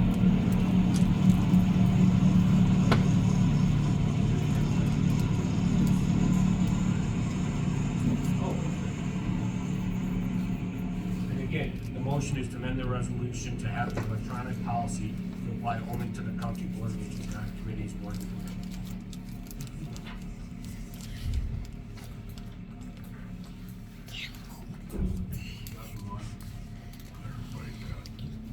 So what portions are you striking? So, under two B, you're striking any of its committees, board, or commissions. Then under three A, you're striking or any of its committees, boards, or commissions. Under D, you're striking, and each committee will require electronic access at committee meetings for public access.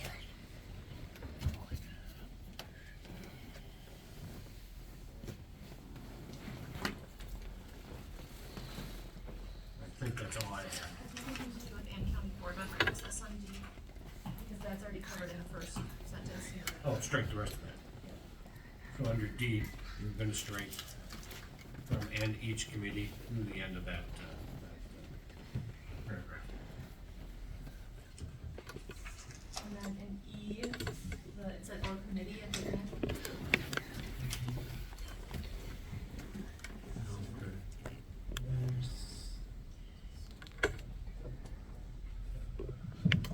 well, in G, it's got our committee chair. That's why I thought it'd be easier just to table both.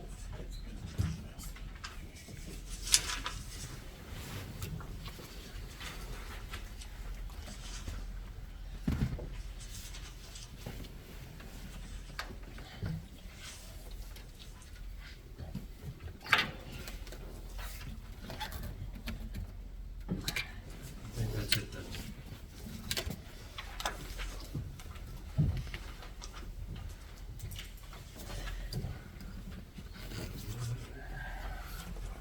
Mr. Willingham.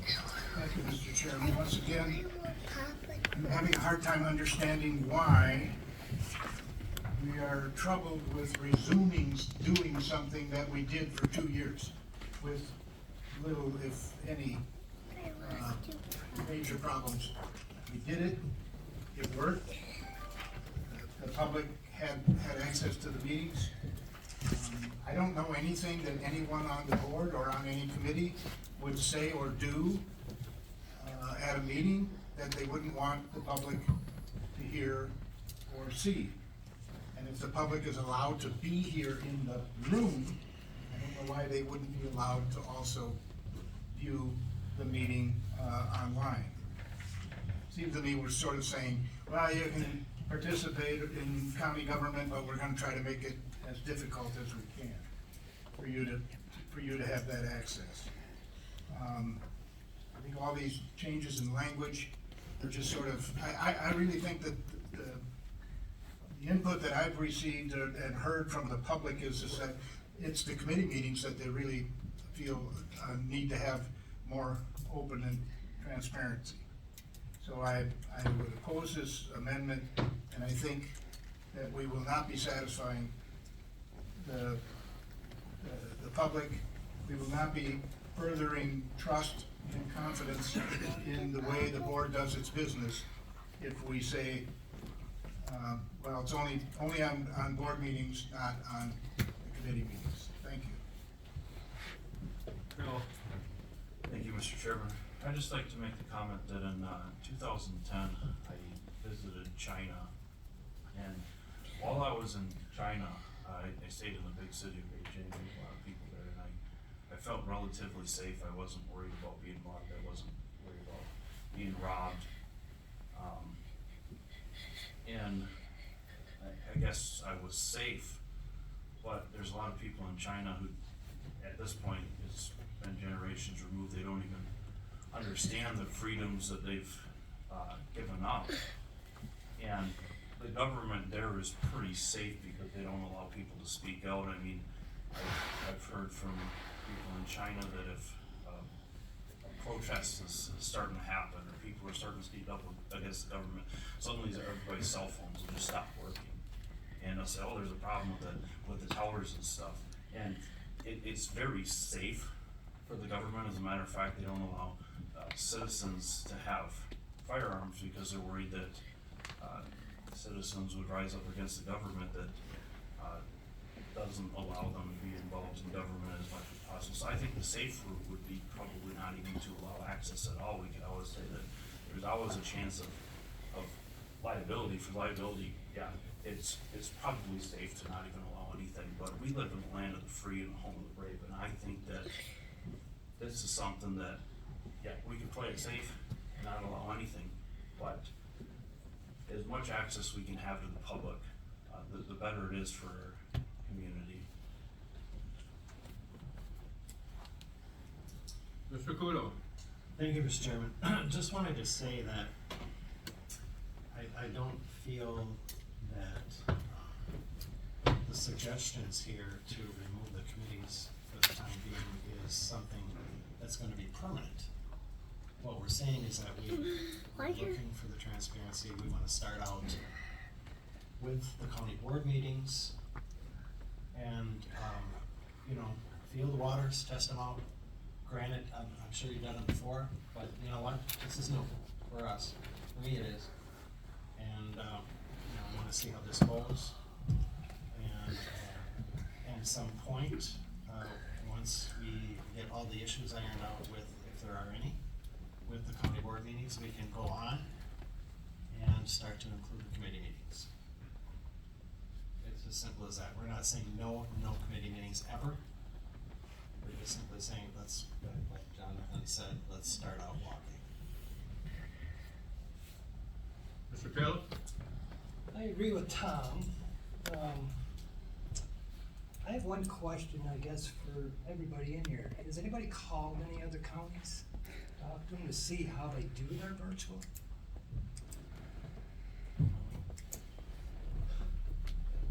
I've been on the phone for 2 days talking to other counties. And the majority of it's board only, and then it's board and committees, but listening only. No interaction with the public. So you can slice that pie however you want, but the majority is no committees. So I support the fact that we start with the board and then move on to committees. I am new to this board, so I don't know everything, but in my opinion, that's where we should start. Back in place. Mr. Undershoots? So to answer your question, I did not call into the counties, but I did go on the website because I figured out what Bird Shocks is. Speak up a little bit, please. I never called any other counties, but I did go on the websites. And a lot of counties, correct, do have virtual access, some just for the county board, but a lot of them, I try to use our geographic area, we have communities as well, and recordings. So the answer to that is there's a mixed bag, but it is not uncommon to have all their committees or some of their committees on virtual access. So listening only.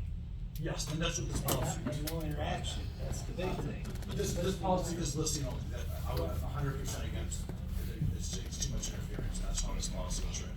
Our neighboring county, I won't say which one, own county board, no committee whatsoever, and no interaction whatsoever. Because they feel that that is the time and the place for the committee members to do their job. So it is mixed bag, like you said, John, I agree.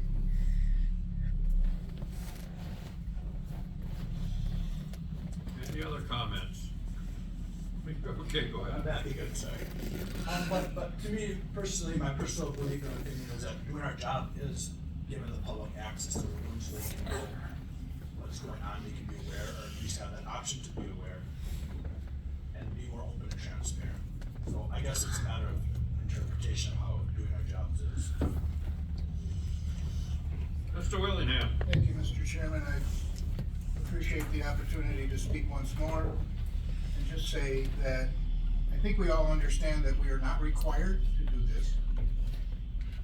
We've already had the experience of understanding that we're not required to allow public comment.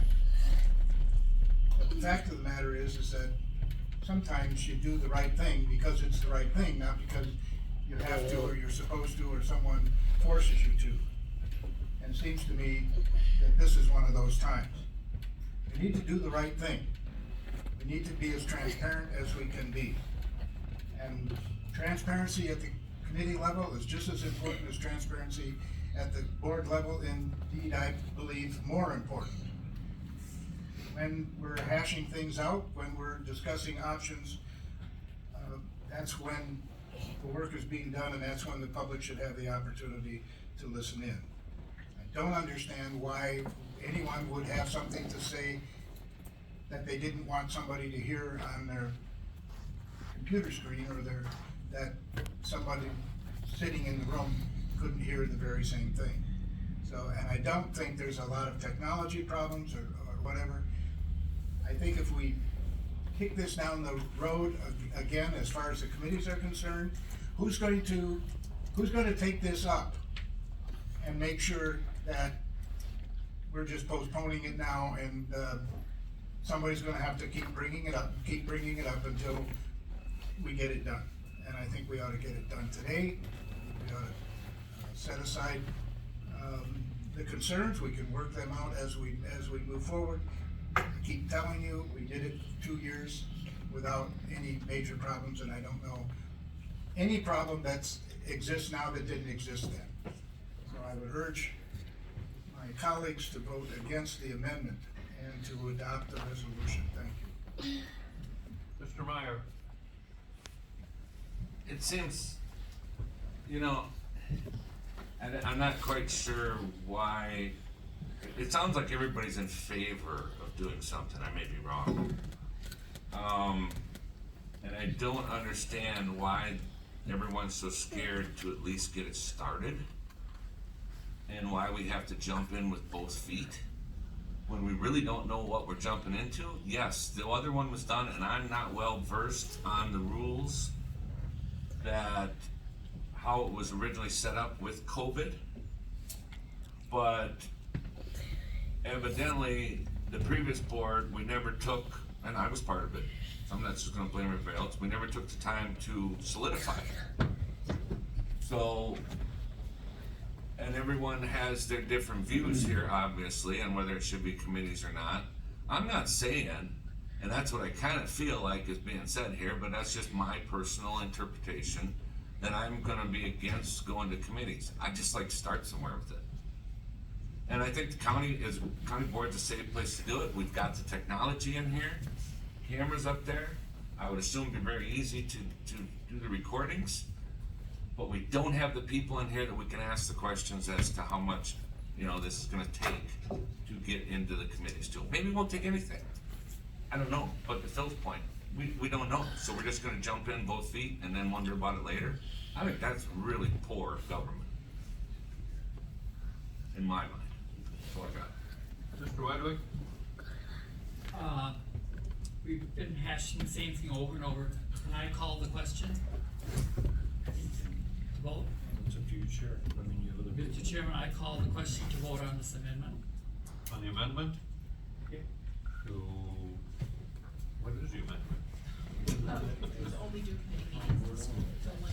only do county meetings. Motion to amend the resolution to have the electronic policy apply only to the county board meetings, not committees, boards, or commissions. Okay. I guess we can vote. Mr. Somerville, could you enlighten us on what it means to call the question? What's that? The past practice as a board is when some board member says that, we stop the debate and we proceed. That's what the chair is directing, unless you want to challenge the chair. I'm just saying that it's my understanding that a call for the question is simply a unanimous consent request. Well, And it says I want to continue the debate. Right. So this was a request to the chair, for the chair to stop the debate and proceed with the question. The chair is directing the board to do that. So if somebody wants to challenge the chair's ability to do so, they can do that, and we can vote on whether or not we want to vote on the amendment or continue the debate.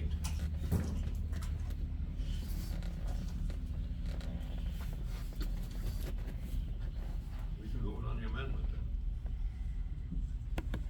Right? Vote on the amendment.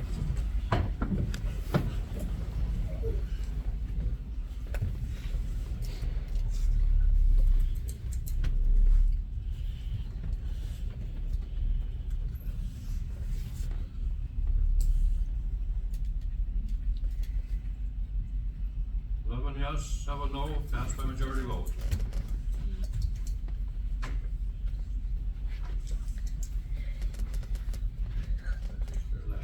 So now you have the original resolution as amended, so that the electronic meetings policy only applies to the county boards.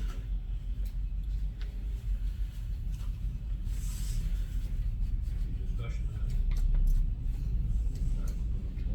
If there's no discussion, you can vote on that.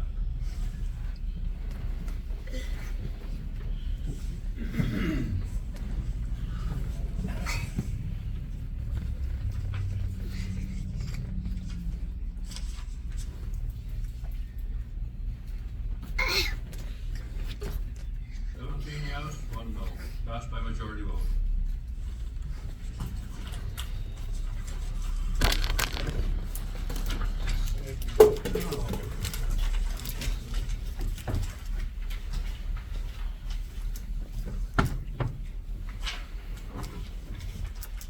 Approval of Rusk County Safety Manual.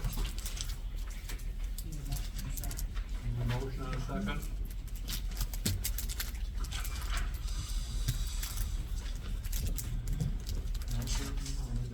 Okay, now we got a motion and a second.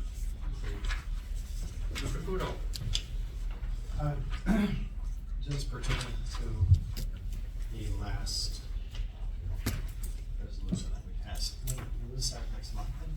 Could you speak up a little bit? I'm sorry, in regards to the last resolution that we just passed regarding that. That'll start next month, yes. Okay, thank you.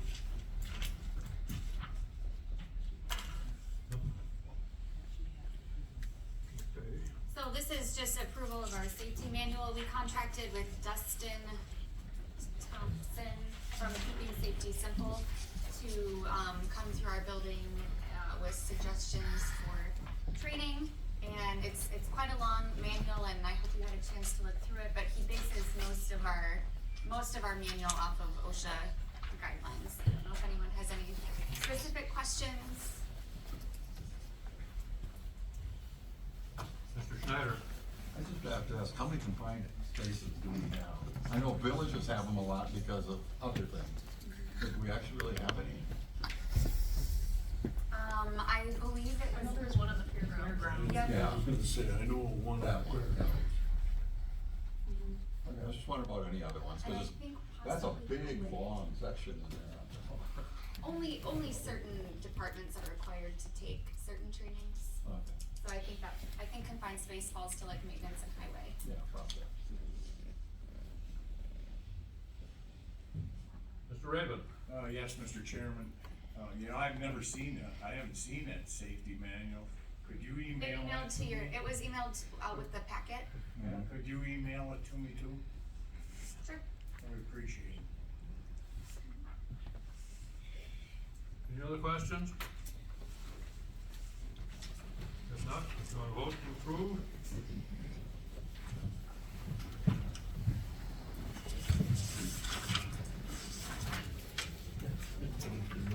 Passed by majority vote, 18.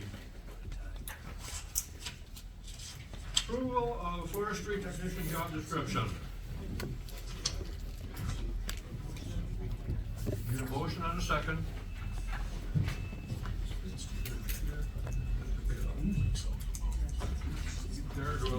Sharon's gonna present it.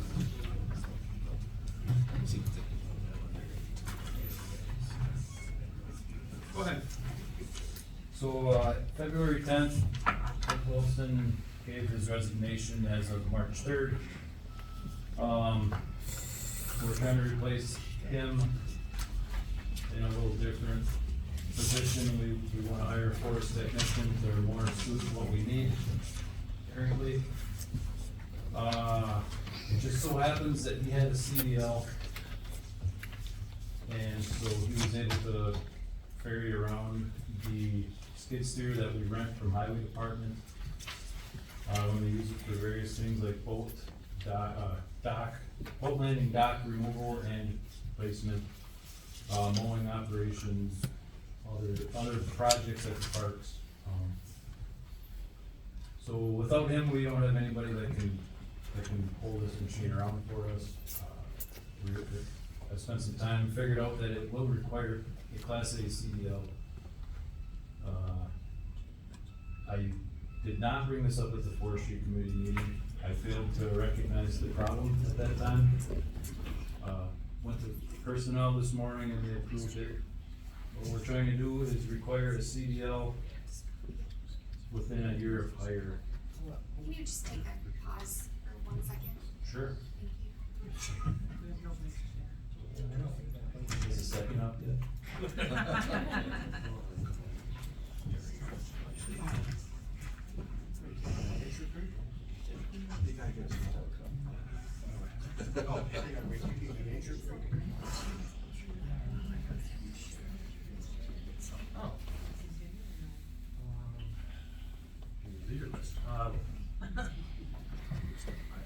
And plus leadership. That's why I just got. Okay.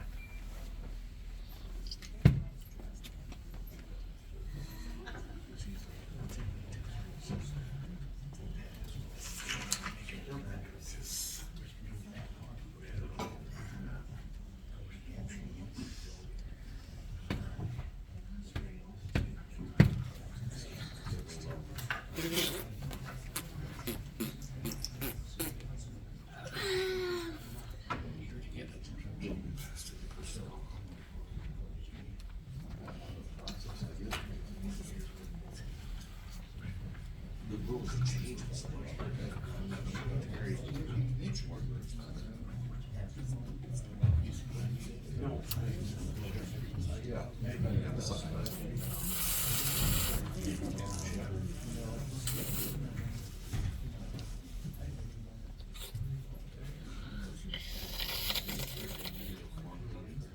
We just took a break. Okay. So, Jared can continue. I guess that was pretty much done. We need someone with a CDL, unless we're going to steal a highway department worker for upwards of 20 days a year or more. So that's the only change to the job description is what's highlighted here, is we're asking that the person who applies for the forest tech role obtain a CDL within 1 year of hire.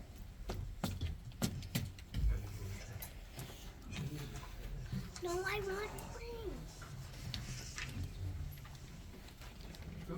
Deal with that now. Thank you, Mr. Chairman. Would it be helpful if someone else in the department secured a CDL so that you don't have lack of continuity if this person leaves again? And I presume that can't be that hard to get. Would that be helpful? Mom, I don't That would be helpful. Maybe somebody could be designated to add to their job description.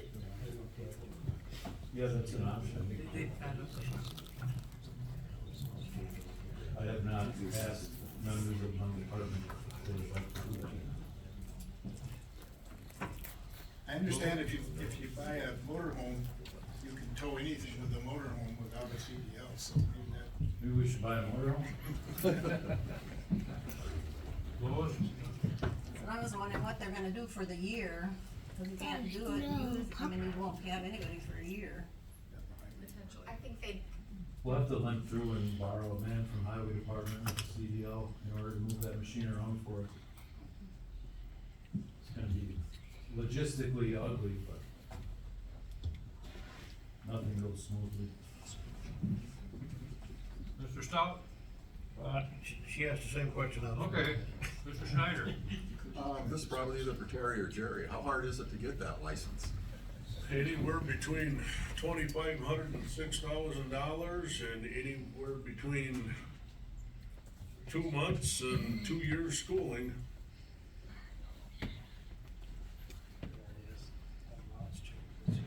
They changed the laws a year ago February, that now requires 2 years schooling if you're not an experienced, they make some exemptions for guys that have driven on the farm that are experienced drivers. You can drive haul grain without a CDL license in harvest, the first point of storage.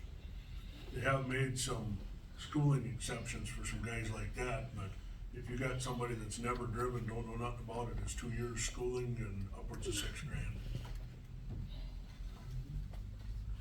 So the 1 year requirement may not work. I recognize that this is gonna make it more challenging to hire someone. I don't know what the best answer is, but I know that we need someone with a CDL at some point. I think sticking it to this job description though, it's gonna be harder to hire somebody that went into forestry, now you're making them get a CDL.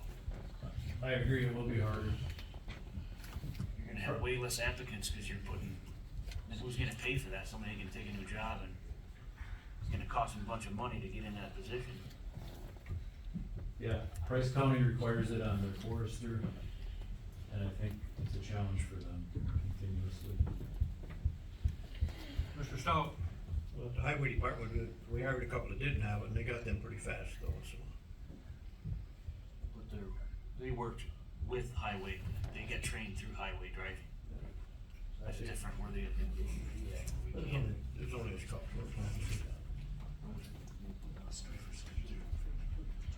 No other questions? You can vote to approve. It's not combination. Jerry's got it first, so Matt, Strike CDL out of the forest.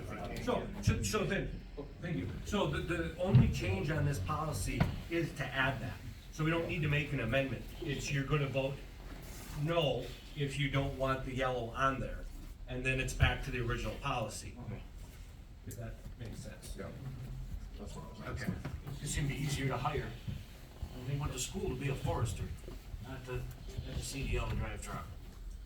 It'd be harder to hire a forester, which last time we didn't have too many applicants for that even, did we? No, it's a valid point.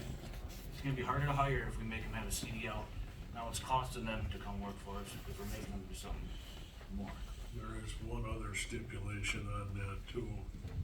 And Jerry helped me with the year, or John helped me with the year.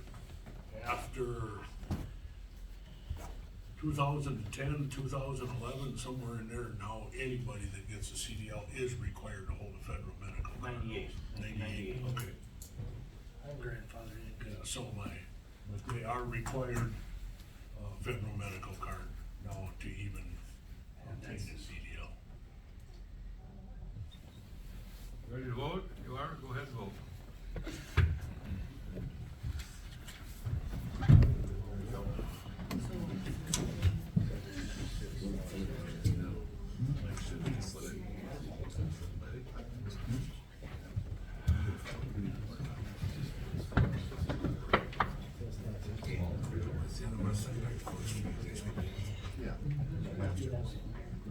Failed by majority vote. 14-4.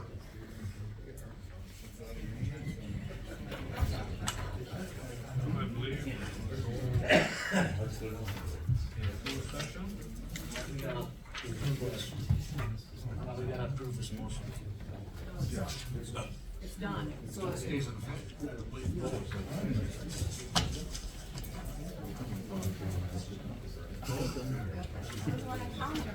problem is that two people, don't from the city. I mean, he said that you have to borrow a worker. Yeah. From the highway department. From the highway department?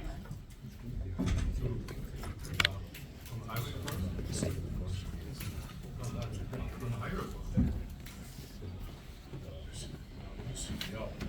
Yeah. scheduling issue. Not a problem? It's just trying to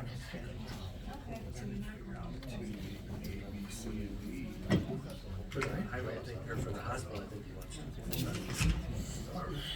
Right? Yeah. Correct.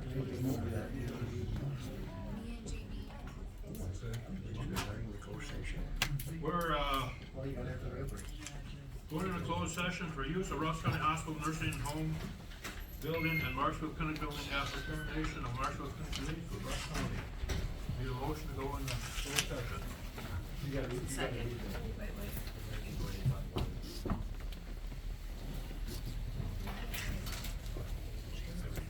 You read the first part, keep reading.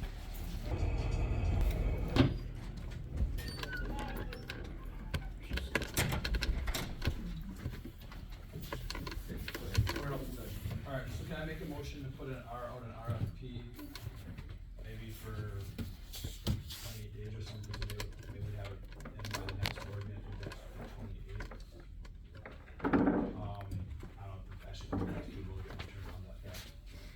And then just to put our feelers out, and maybe we get replies, maybe we don't, maybe the interest we get isn't the interest that's in the county's best interest, and maybe we aren't interested in that.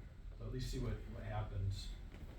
So I guess I'd like to make a motion to put it out, so as soon as conveniently possible, preferably to have the results in the next county board meeting and talk about it in the next county board meeting. So, I guess to clarify your motion. Yeah. So, your motion is to put out an RFP. For use of the hospital. Okay. Or for whatever. To sell the hospital. Sell development, economic development. To sell or repurpose? Yes. No, but I thought like. You were hoping. Yeah. And I know they did one back at the beginning of this year, but it was the transition phase between Andy. I think actually the RFP had Jeremy Jacobs' name on it, and then Jeremy Kozlowski actually was involved in it somewhat. So I think they may not have got his due diligence either between all the transition. Can you read that motion? Motion by Jonathan Undershoots to put on RFP in paper as soon as possible for 28 days for results at next county board meeting to sell or repurpose Marshall Clinic. No. So, and remove the time constraint, just put as soon as possible. Alright, that is fine. And then maybe, I don't want all of it, not be realistic, if we could have it, just because time is an essence on that one, but at the same time, we can on the other hand proceed with whatever else we wanna do, we don't have to scroll up and discuss this survey or whatever. So kind of take the cool pass. So, one more time on the motion, Joe? To put out an RFP in paper as soon as possible, and to have results by next county board meeting to sell or repurpose the hospital. That doesn't have to be in the paper, whatever makes sense as far as the website or reach out. Just to issue an RFP. Just to issue an RFP.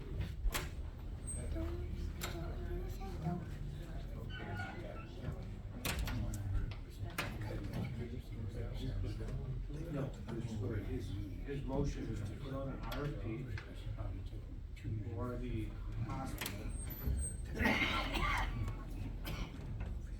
for similar / repurposing.